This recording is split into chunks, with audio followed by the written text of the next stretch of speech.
I want to start this video with a question. If you're reading a book that you are enjoying, mostly enjoying, and 90% of the book's really good, and then something happens at that 90% mark that you hate, that you loathe, that makes you hate the rest of the book. Is it a good book? Is it a bad book? Or is it something in between? Let's talk about Xenocide by Orson Scott Card.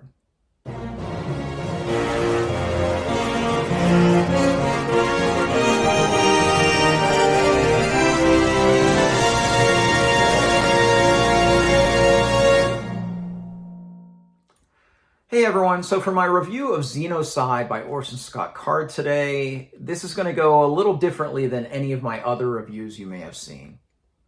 Rather than doing my breakdown of plot, character, setting, and theme in that order and then giving a final summary, I'm first going to answer the question that I posed at the beginning of the video. Then I'm going to give you my summary and my rating of this book. Then I'm just going to kind of take you through my journey with this book, what I was thinking throughout the book, and why that ending, the big turn, made me think about this book, how I do think about this book. So let me first answer that question for you. If 90% of a book is good, the last 10% is bad, is it a good book? Is it a bad book? Is it something in between? For me, it's a bad book because I hated so much where the story went at the 90% mark. And it's a shame because I was enjoying a lot of this. I'll talk about the journey through that after I give my final summation of this book, but I was enjoying quite a bit of this book. And then the ending I felt was so bad and such a poor choice. I'm shocked that his editor, his publisher, didn't say, do you really want to go there? Because frankly, it makes me not want to read Children of the Mind, which is the final book in the Ender Quartet, Quintet, whatever you want to call that series. So overall, Xenocide had some redeeming qualities. There are some very interesting discussions on sentience.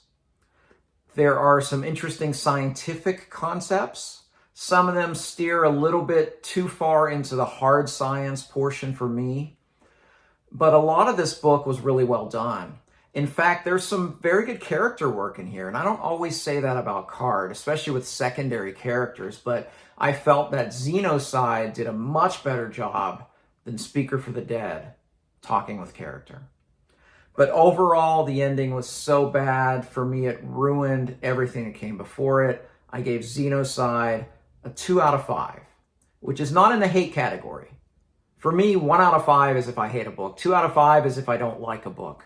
Because up until page 530 or 540 of this, I was mostly enjoying it. So it is a 2 out of 5. Let me take you through the journey of this book. And I want to give you an analogy because I picture this book like a big heavy train because it started much like Speaker for the Dead, very slow. In fact, I almost feel like somehow the author heard me say that Speaker for the Dead started slow, and he said, well, you ain't seen nothing yet. Because it took 103 pages for Ender to appear in this book. And it took 150 pages until I felt the narrative actually started moving somewhere. Very, very slow start to this book. But I was kind of used to that because Speaker for the Dead did start slow and then went someplace interesting. And this does go someplace interesting. In the middle of this book, there's a lot of great philosophical discussions on sentience that I talked about. I will admit, however, that they are repetitive. A lot of times we have 100 pages removed, the same characters having the same arguments, using the same arguments. There's also a lot of circular thought in here, and I feel like Card was just trying to drive his points home, and this book really needed a strong editor. Because I felt it, all this circular talk, all this repetition, I found it very verbose and unnecessarily so. And I'm someone who likes prose.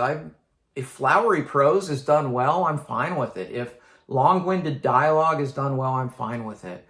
Those aspects I didn't like. But I liked the aspect to this story. So in many ways, Speaker for the Dead and Xenocide and Children of the Mind form their own trilogy. In fact, when I give my reading advice at the end of the year, I'm probably going to treat it like that. They're really not connected to Ender's Game, but they are connected to one another.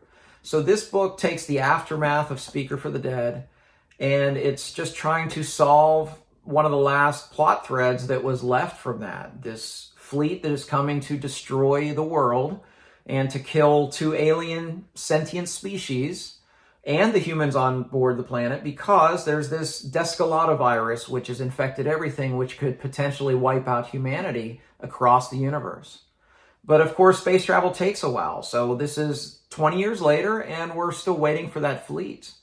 So I like seeing the scientific things that they're doing. They're trying to solve the virus. They're trying to figure out how to build ships quickly enough to maybe move the entire planet to another place where the Congress can't find them. All of that was interesting. There are a lot of interesting character dynamics because the characters were better done in this book. And I would say from page 150 to about 500, I was enjoying this book. In fact, at one point I was thinking, oh, this is pretty much a 4-star read, just like Speaker for the Dead is, which for me, that means I really like it. And then, about 540 pages in, 530, 540, for like 590 pages here, Card throws a plot turn that's ill-advised, uninteresting, and frankly made me angry. And I don't know why he threw this in there.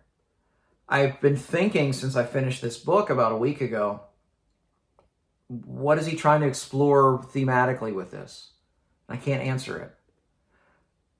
The bigger question was, how does this add or enrich the Ender universe? And I don't think it does.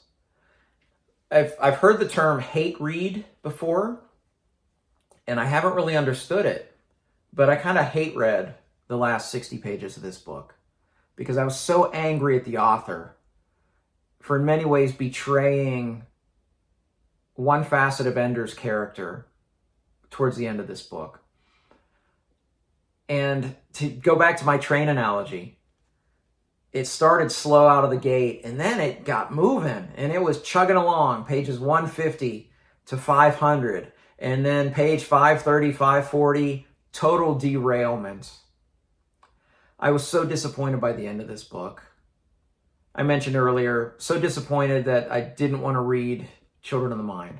I already committed to this big Ender read this year, and I do want to read The Last Shadow, so I'm not going to give up 2 months from the end, but I was very disappointed where this story went and probably where it's going.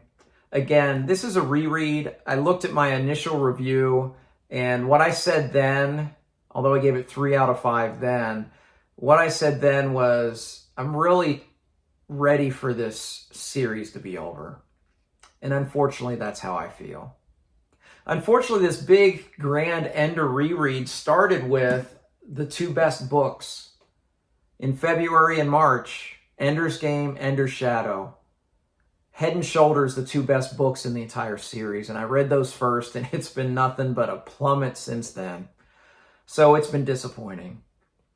So I'm going to leave it there because I don't like to talk negatively here.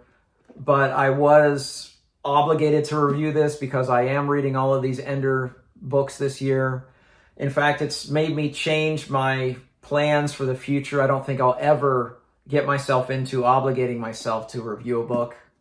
Maybe read a book, but not review a book, because I don't like to talk negatively. I like to rather talk about the books I love. So go click a different video of a book that I love. I'll be a lot more positive there. If you like this video, hopefully this isn't the first time you've been to the channel, but if you do like this video, please like and subscribe. You can also find me on Twitter and Goodreads. I'd love to interact with you there. As always, thank you for watching. Until next time, goodbye.